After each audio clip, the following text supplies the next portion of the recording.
table for a new restaurant we found last night. Oh boy. And we're calling it Bone Fu Hot Pot. Is that what we decided? At the moment, Yeah. It could always change. Yeah. We change the restaurants depending on like what actually happens. That's the most significant at the last time we were at it. Yeah, because we don't know any restaurants' names, but also like they're often not named stuff. Yeah, we once were sitting at a restaurant with a friend, and we were like, "This is so great. What's the name of the restaurant?" And he went, "Tofu." Yeah. So, yeah, this one. Well, we found it because it was just down the block from the one that we have gone to for years, and we went out. We got out of the cab to go to that one recently, and a little old guy came running out. It was just like, "Come to mine, come to mine!" And also, it smelled delicious, and it is always packed. Always packed. It's a whole street actually of different hot pots, and that one is always packed, and the one we go to has a lot of people too. So last night we were kind of, because we get set in our ways, we get very habitual and about. we have just settled into like the really cold wetness that Luzhou winter is. Oh yeah, it's bad. Oh, it was so awful last night. We like really had to motivate ourselves to leave the house, but we were like, okay, we're sick of this place that's nearby. We go to this place all the time. It's time to try a new one. So we made it. We made it out of the house. We left the house. A major victory. I don't know if I can convey how hard it was to leave the house last night. And then so hot pot itself is not actually just one dish. Like there's the basic Chongqing style hot pot that is like spicy broth that you throw stuff in. With like just a huge tub of lard. Yeah, and then douse it in chilies. It's powerful. Delicious. Like a mountain of chili.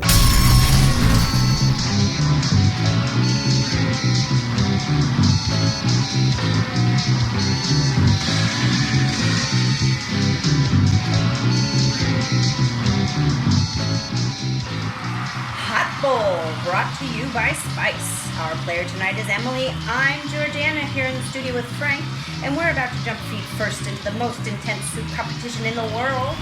Emily's putting together her dipping bowl, a nice helping of garlic, and then you've got scallions and cilantro.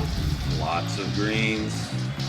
Next, the fresh chili pepper. The fresh can really make a difference. Yeah, I like the oil and the vinegar. That's a winning combination, I hear. Quality oil is the mark of a quality hot bowl match. She's skipping the salt and the MSG. Those are key flavors for some players. Every player needs to have their own bowl. And the meatballs are in. Let's get started. It's a humid night around the boiling table tonight, and our contestant Emily is preparing for a round of individual gastric gymnastics. But there's also like many variations on that theme. And this one we didn't know till we actually sat down. They're like, oh, you go inside to order. So I did. And then they're like, so there's two choices. You can have this pork shoulder or this aged pork shoulder. I'm guessing with pork shoulder, just given the bones involved. The big, thick. Yeah. It looked like joints that with a big, thick bone in the middle. So it must, I guess. I don't know. I don't know about the inside of a pig. You could, and they're both like cured, smelling delicious looking little pieces of meat. But then they didn't actually have that much meat on them. How much meat? Like what was it on when you chose it? Was it like on a list, or was it like you saw? No, like it was like trays of this one and then trays of the aged. And was it in the skin? Because by the time it was in the skin. After it sits in the pot for a really short amount of time, it just because it's already pre-cooked. Yeah. It just went. Yeah, so like the fat broth renders and the skin smokiness gets into everything. And then I'm always like, are we doing it right? But so I was looking around to see, are other people eating the fat and skin? And they were, but I just don't like that texture. So we just enjoyed like the presence in our pot because there was other vegetables and stuff that we could put in and some tofu. The regular what we're used to of meat pieces were delicious, Yeah. It's just that most of it really is the idea, the delicacy was this fatty skin. So we did it wrong, but we're getting to a point where we don't care. And as we got further into it, we realized that it didn't come with root vegetables or anything that would really disintegrate.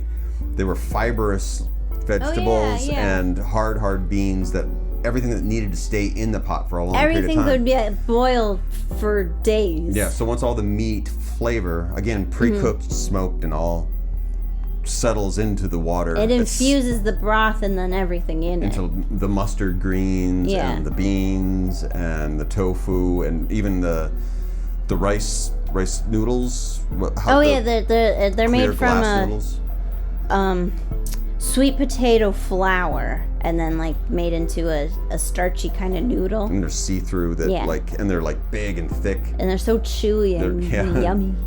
It really it has the hardiness of like going into like a potato. And it was like perfect, even without like that.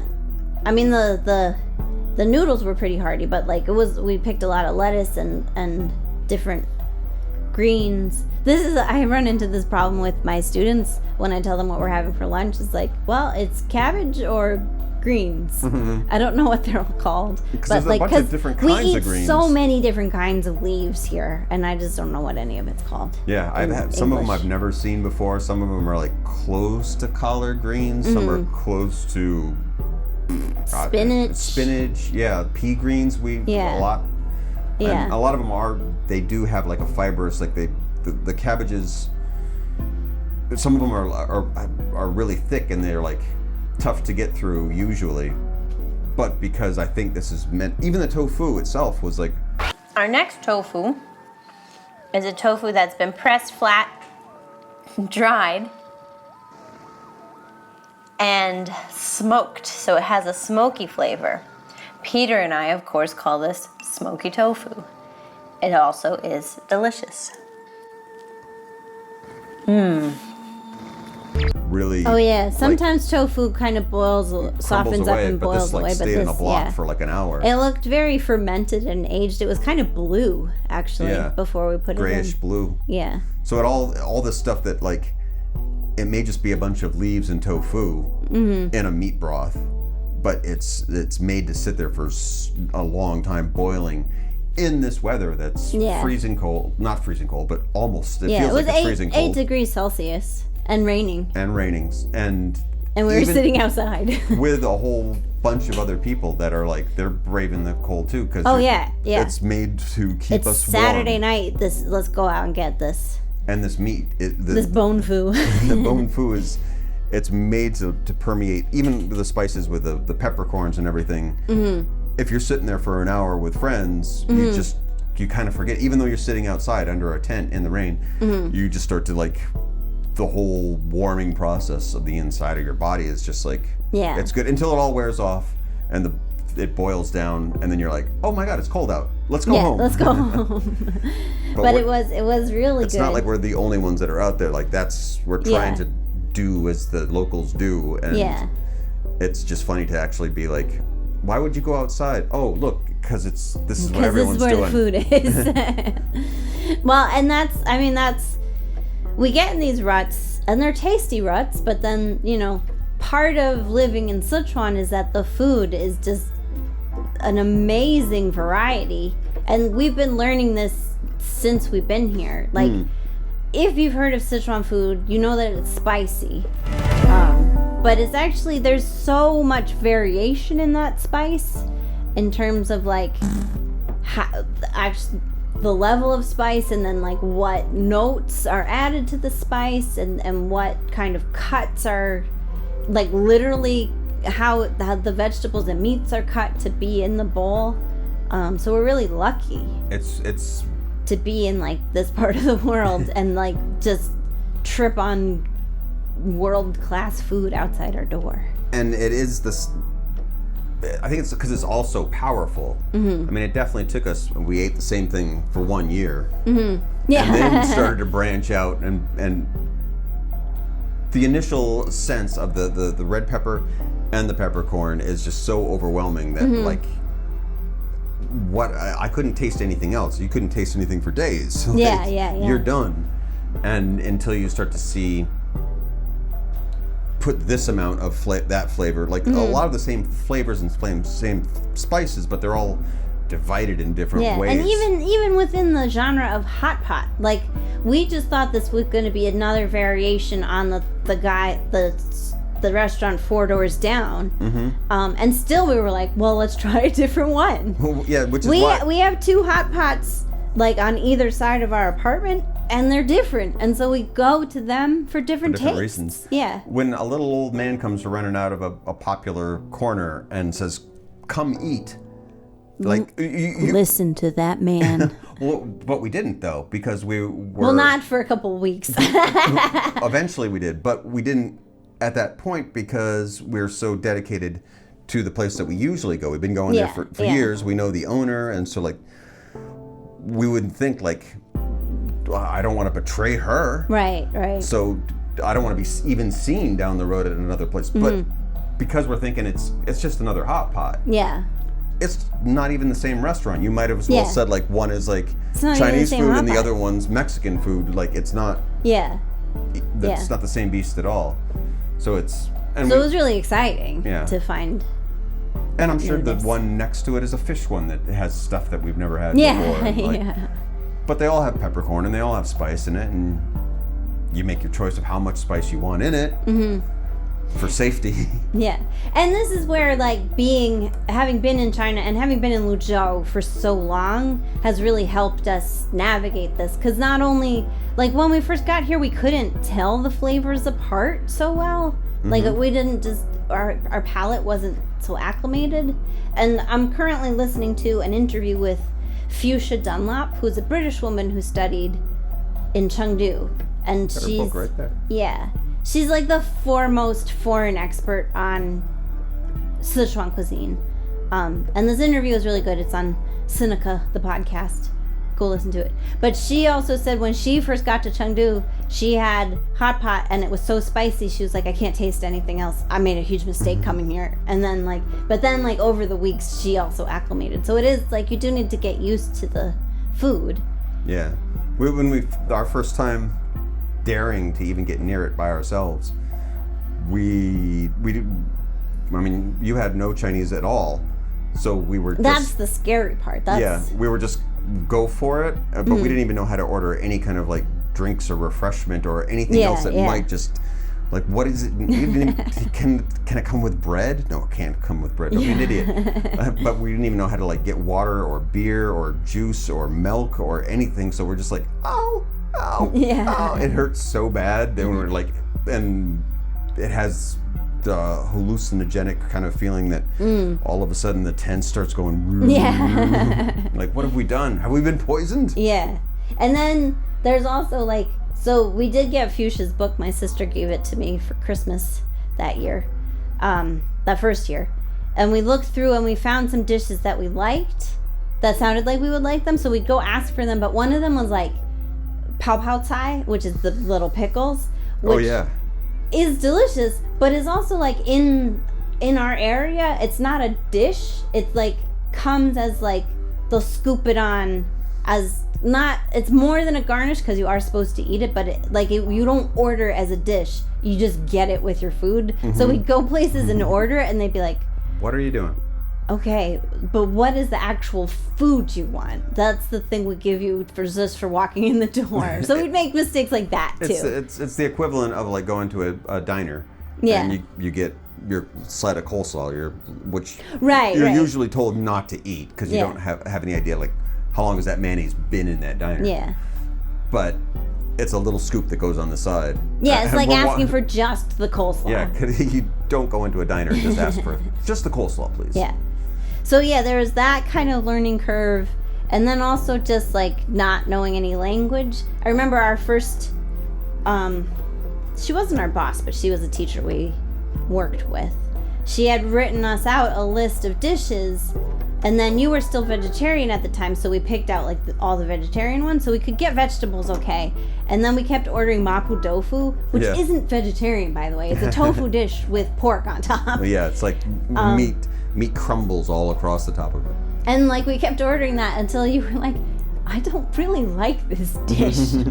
It's super spicy, and the tofu itself is really, really gelatinous and squishy. Yeah. So there's like almost a just it's kind like of like custardy. Yeah, it almost. becomes custard with a meat crumble hamburger flavor and now on top. I like it as like if it's one of a couple dishes, and if you put it on rice to kind of beef up the texture or like have that textural exchange. Well, I think but it's like we're just eating mapo tofu and pickles. That's the thing, is we're that like, this isn't food. we're getting a side dish and a garnish. Yeah. And given what you put mapo tofu with, it's a nice side dish. Yeah. But we were like, what's your main course? Like, you don't get main courses. Like, maybe for lunch you get like a bowl of rice or a bowl of noodle kind of dish or something with meat or whatever on top. But for dinner, if you're going out, you're like, I'll have a steak.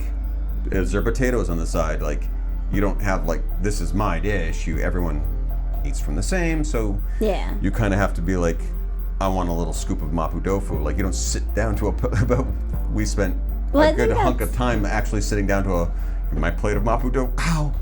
Ow, it's so spicy. And that's I think the bonus of going to like a banquet dinner is you get to have a little taste of like 20 dishes.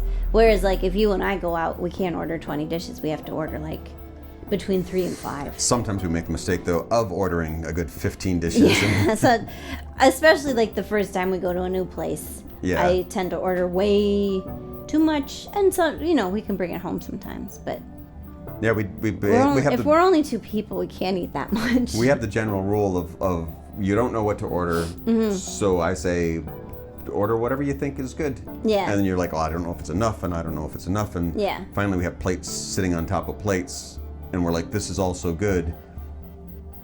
We're just coming back. We'll come back next week. If I order, because in that situation, I'll order emergency dishes in case something turns out to be something we don't like. But that, again, so we're acclimated to the taste.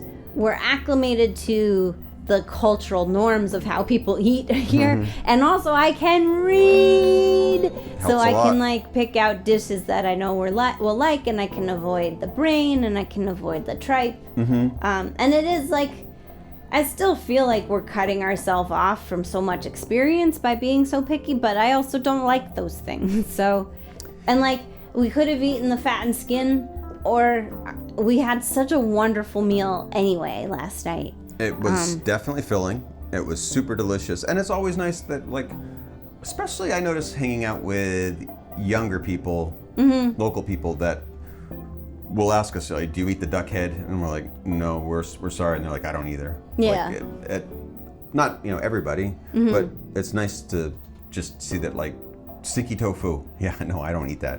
Oh, thank goodness, I'm not weird. It's personal tastes, and some people don't want the sweet meats, and other people it's just not even something that you would think of. Like, I was just brought up eating brains. Like, I want a good brain. They're like, I don't see what's so weird about this, and like, it's not weird if that's what you grew up with.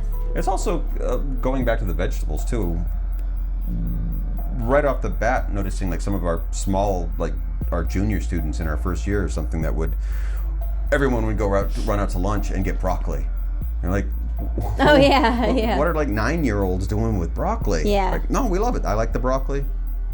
Can I tell you about broccoli? Tell me about broccoli. Dark green in color with little bristles, broccoli most closely resembles baby trees. It's a perfect hot pot vegetable, but it's not traditionally part of the Chinese cuisine. In fact, the Chinese name for broccoli reflects this. 𝗖𝗵ន់cidh, West flower. Almost interesting. Like, well, that's a big part of kindergarten is like, you can take out of your bowl the things you don't want to eat, but you do get served it. And I learned in the parent-teacher conferences, some of the kids eat stuff at school that they told their parents they wouldn't eat at home, just because it's presented to them as like not a forcing way, but also not a like you get to refuse this kind of way of like, here this is, you should eat it, it's good food. I would say I've never known a kid growing up that ate cabbage, boiled cabbage. Oh, my kids all eat cabbage. All eat cabbage, sometimes every day. Yeah. They eat blood cake, they eat chicken feet. They eat liver. They eat seaweed. Which these are all things I don't like. So, and it's stuff that, these kids, they're so special. And it's the vegetables that blow me away. Aside from potatoes or something obvious, but like kids really loving like leafy greens and broccolis. And stuff that's almost bitter a little bit. Yeah. It's so the opposite of back home. Like even adults, like we don't. A salad's a joke. Yeah. And you know the history here. Salad is a joke. The history here, prepackaged food wasn't common before the past couple decades. And now it is. And so now there are people who are eating more unhealthily, but which is probably why the gyms have started to pop up a lot more. That's true. The stigma of vegetables, you're right. Like, I don't think anybody would say, ew, vegetables, because, like, that's such a wide category. What are you going to... You're going to not eat all that food? Even as we sat at dinner last night, you were like, oh, crap, we're eating this wrong. We're not eating the meat the right way. Yeah. And then you watched people for a while, and you're like, oh, everyone's eating the vegetables, too. So it's not. It's not like that. You're allowed to eat vegetables. People are throwing the vegetables on the floor or anything. Yeah. But yeah, so it was such a dreary night, but we were like very self-congratulatory. It is that to get out, but it was that's the reward you want for getting out on a cold night. Is like, oh, new soup, so good. It's as much as we don't like this weather. Yeah. We like Luzhou enough. Winter. Winter in general, cold in general, rainy, wet, cold in general is the worst. But we like Luzhou enough that we want to be here. So it's one of those weird things of like, well, don't complain about it, else you should move. And it is those nights where you're just like, well, why do we live here? Like, this just stinks. I don't want to go outside. And then you go outside and you're like, oh, this is why. Which is another tidbit from the Fuchsia interview. She did say, like, Sichuan cuisine, even before the importation of the hot pepper, was known around China as like one of the premier cuisines. And part of that was that the cuisine is a specific response to the weather here. So it is like it wants to make you feel warm and dry inside because it's so damp. Like in the summer it's damp, in the winter it's damp, but the food is doing its best to like drive that damp out of your body, right? Because you don't have a heater. Which is like, and that's like, it sounds, I don't know, we don't eat that way in America to like to harmonize your body's feelings with your surroundings, but it felt like that was happening last night. Like when we ate that soup, we felt warm from the inside. When in New York, one of the benefits of a Western diet is that we can choose from anywhere in the world. Yeah. America, love it. Mm-hmm. We can do anything we want. Mm-hmm. But you miss out with, I guess, those things that are for different regional crops and what works your way into your cuisine. Well, like your mom said, she bought a dragon fruit and it didn't taste that good, and like, because they're so delicate. I think if you take them any distance at all, they just like wilt. Yeah, I wouldn't even want to imagine what that would taste like. It probably just plain. They taste rich and flowery, amazing, and juicy, and so subtle, but like a real taste treat. Right, but we get, I guess, when you like go south to a tropical kind of climate, and you're like all the fruits and stuff, you're just like, oh, I love to sit around in my Jimmy Buffett shirts and eat pineapples and whatever, mangoes. Like, that makes a lot of sense. Like, you don't do that in Canada. But I mean, you could. And that's the amazing world of trucks and boats and airplanes these days, is they'll bring you a mango if you're in Juneau. But it's not the same, like, I'm stuck on Jimmy Buffett. Having a margarita on a Florida beach versus, like, having a margarita in Juneau, Alaska is not... It's like wine pairing, but for your environment, I guess. Like that's where I was going with that, is that being in Sichuan is not necessarily, like... Even people that are from here ask us, like, why are we even here? Why don't you leave? You could go anywhere. Why are you here? And we just kind of wandered into the situation of, like, even on a bad night, when you do it right, you eat the right food on the right corner, on the right day of the week, you hit like some kind of like adventure bone that is just like, this is what this was supposed to be. Like, this is what people do in this area, and it feels good to be a part of that. Well, it's like the hardship makes the joy taste sweeter, to mix up a couple metaphors there. Mix up your hot pot. Yeah, if everything is so comfortable, and then you have the most luxurious whatever, like, well, I wouldn't say no. I wouldn't say no to being comfortable and luxurious whatever, but it does, like, we fought our way out in the rain and then had this delicious soup that just, like, engaged all the senses, and it smelled so good, and it warmed us, and it just felt like we got a side of peanuts that was I'm rapturous about this meal. They were like they were perfectly calibrated to go with the savory tang of the meat and the smokiness. Because when we ate them first, because they came out first, we ate them. You know, this is how you eat peanuts. They just tasted like spicy boiled peanuts, and like, oh, they're good. And I said they had that like, they were way spicier, but a good baked bean. Kind of like savory sweetness. Yep. But then, as you said, when we got the spicy hot pot going, the peanuts opened up into like this floury flavor that was like, this is not just an accident that they serve this peanuts with this soup. That's like part of the composition. Yeah. Which is like, that's... I love food, man. But like, that's a delight when that kind of care has gone into your meal.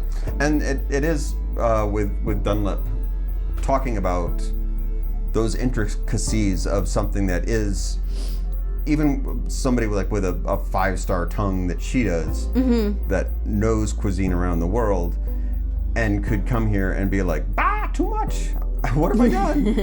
And then after years of studying at all the universities of all the greatest chefs in Sichuan.